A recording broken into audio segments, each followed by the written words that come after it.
प्रिय मित्रों, आप सभी का स्वागत है। आज हम जिस मुद्दे पर बात करना चाहते हैं वह मुद्दा है भारत में जन्म लिए एक विशेष धर्म जैन धर्म की। हम आपको बता दें कि भारत भूमि पर 4 धर्मों ने अपना अभ्युदय और उत्कर्ष प्राप्त किया। उसमें नंबर 1 है सनातन धर्म, नंबर 2 है बौद्ध धर्म, नंबर 3 है जैन धर्म और नंबर 4 है सिख धर्म। जैन धर्म को बहुत से लोग सैंधव सभ्यता से जोड़ते हैं, लेकिन इसका वास्तविक उत्कर्ष इनके 24 तीर्थंकर से दिखलाई पड़ता है। हम आपको बता दें कि जैन शब्द जी धातु से बना है, जिसका अर्थ है जिन। जिन का अर्थ है विजेता। कौन सा विजेता? सिकंदर वाला विजेता नहीं। हमको किसी की सीमा में प्रवेश नहीं करना है, अपनी सीमा का विस्तार नहीं करना है, हमें कोई रक्तपात नहीं करना है, हमें अपना आत्म उत्कर्ष करना है। तो यहाँ जिन का अर्थ है जिसने अपनी इंद्रियों को जीत लिया। अब आते हैं इनके 24वें तीर्थंकर महावीर स्वामी पर।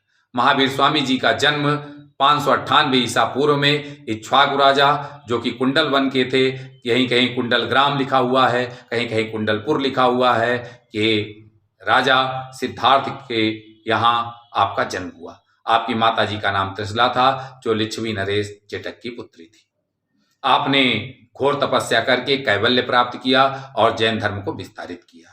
जैन धर्म की मुख्य शिक्षाएं जो हैं वो है जैन धर्म में त्रिरत्न, सम्यक ज्ञान, सम्यक दर्शन, सम्यक चरित्र, और दूसरा है पंचशील सिद्धांत, सत्य, अहिंसा, अपरिग्रह, अस्तेय और ब्रह्मचर्य।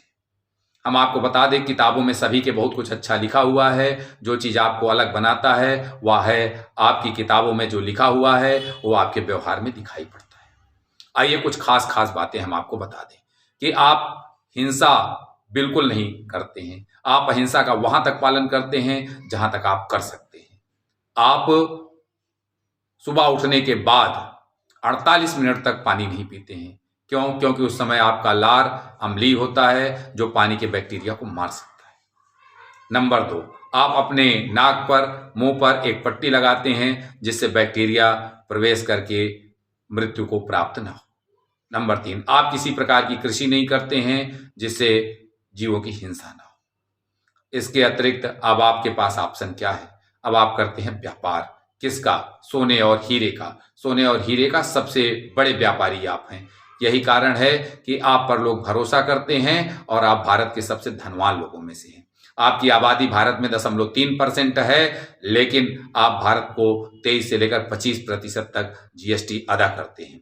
हमने कभी नहीं देखा कि आप नौकरी के लिए धरना प्रदर्शन कर रहे हो, क्योंकि आप नौकरी देने में भरोसा करते हैं, लेने में नहीं। इसके अतिरिक्त जो आपसे सीखने को मिलता है वह है ईमानदारी।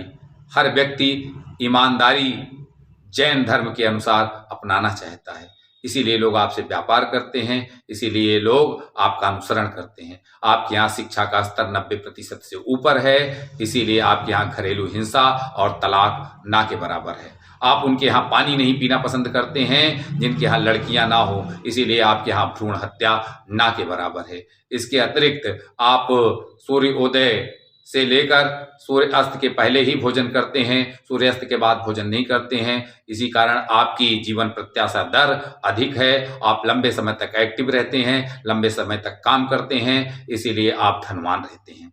आप सामूहिकता पर विशेष बल देते हैं। आपके यहाँ आज भी सामूहिक फैमिली मिलती है। इसके अतिरिक्त आपसे जो सीखने को मिलता है वह सीखने को मिलता है जियो और जीने दो का सिद्धांत। हम आपको बता दें कि लोग कहते हैं कि अगर जीवन शानदार तरीके से जीना सीखना है तो आप गीता पढ़िए, और अगर मृत्यु को शानदार प्राप्त करना है तो आप जैन धर्म की पुस्तकों को पढ़िए। क्यों? क्योंकि आपके यहाँ मृत्यु एक उत्सव है। हम आपको बता दें कि महान मौर्य सम्राट चंद्रगुप्त मौर्य ने श्रवण बेलगोला में संलेखना पद्धति, जिसको उपवास कहते हैं, के माध्यम से अपने जीवन को मोक्ष में परिवर्तित किया। यह शिक्षा आपको नागों से मिल सकती है। अगर आप कोबरा को कहीं देखें तो आप कभी भी वो स्वाभाविक मौत मरा हुआ आपको नहीं मिलेगा।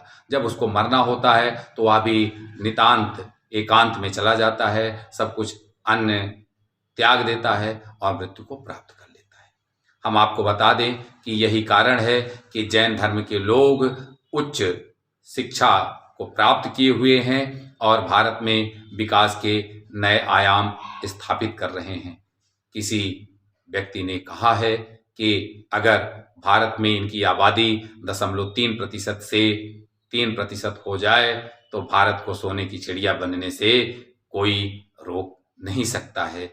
जय हिंद, वंदे मातरम, विवेक वैदिक एक छोटा सा प्रयास।